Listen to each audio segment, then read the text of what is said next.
Well, the manhunt has ended for the suspect in a shooting on a university campus. 19-year-old James Eric Davis was taken into custody. He's suspected of shooting and killing his parents in a dorm at Central Michigan University. Police say that Davis's parents were coming to pick him up for spring break when they were killed. They say Davis had displayed suspicious behavior that alarmed campus officials prior to the shooting, and that he spent the night before the shooting under observation at a hospital. Mr. Davis came into our residence hall with a weapon and went to the 4th floor where we believe he shot and killed his father and his mother. Mr. Davis then left on foot. He went out of the building and onto the railroad track and was running north on the railroad track. The suspect was found early this morning on train tracks near the campus. He's currently back in the hospital for hypothermia. He's also being evaluated for mental health issues. Well, President Trump shocked the business world this week with a vow to impose tariffs on steel and aluminum imported to the United States. The tariff levy of 25% tax on the import of steel and a 10% tax on the import of aluminum from certain countries. The White House has yet to announce which countries the tariffs will apply to, but several of America's close economic partners have already come out against the move. This announcement is disappointing. An imposition of a tariff like this will do nothing other than distort trade and ultimately, we believe, will lead to a loss of jobs. That's why we are impressing upon the American administration the unacceptable nature of these proposals that are going to hurt them every bit as much as they will hurt us. Rick Newman is a columnist for Yahoo Finance. He joins me now. Okay, Rick, we saw it there. Applauded by some, criticized by others. Who are the big winners and losers of this? There aren't too many winners, really. That these two industries would be the winners, aluminum and steel. It's possible, if this actually goes through as Trump has outlined it, that there could be some new jobs in those industries because, in theory, there would be more domestic production of steel because it would be more expensive to buy the imported product. But that hasn't always happened in the past. The losers end up being everybody who purchases these products. Any kind of manufacturer that purchases steel or aluminum, that's automakers, appliance makers, anybody who sells anything in a can like soup or beer or soda. And then some of that inevitably would get passed on to consumers.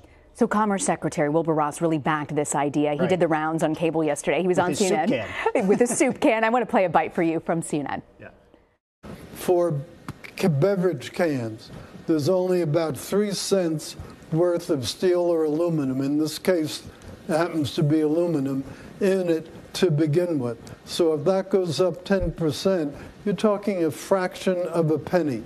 These products sell for over $1 in the store. So it's nonsense to say that there's a great tragedy looming.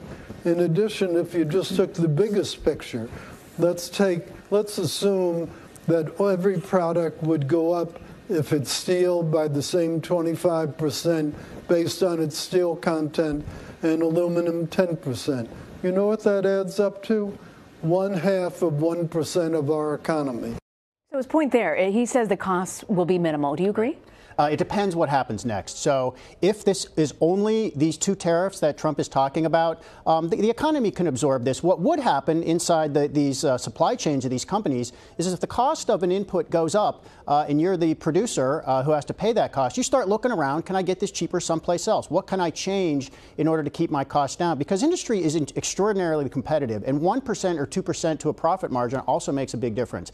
The other thing that really matters here is what are the retaliatory measures that other countries put on, and then what does Trump do after that? So does this just end with these two tariffs and that's it? If that's the case, if this is a one-off, this won't really hurt the economy very much. If it becomes a kind of an escalating situation that starts to look like a trade war, we're going to see new tariffs here, new tariffs here, new tariffs here, and it starts to become widespread. Then it becomes a problem. And I think the first thing you'll see is investors freaking out. And you'll see that reflected in the stock market, which we've also already sort of seen with some nervous and some wobbly stocks there. I think you'd see a bigger sell-off if you start to hear a bunch of countries all announcing new tariffs against each other. Is Wall Street bracing for a trade war? they are very nervous. So this is not a new idea. We know Trump talked about this a lot during the campaign. I think it is worth pointing out that what he described during the campaign was worse than he has rolled out here, because he was talking about tariffs of 35% or 45%, and now when he's actually come out with a plan, it's 10% and 25%. So it's not as bad as it sounded at the time.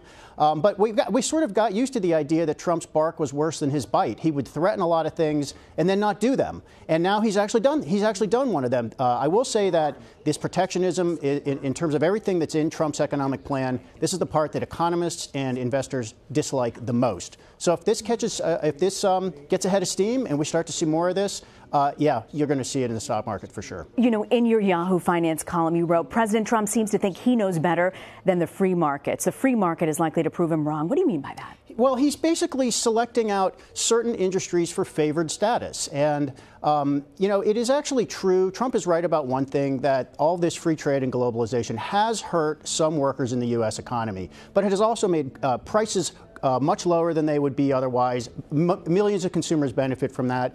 Companies have more freedom to put their money in their people where they're going to get the best return. Everything's more efficient. When a president or a government starts saying, no, we're going to sort of start guiding resources here or there, you start to get distortions in the economy.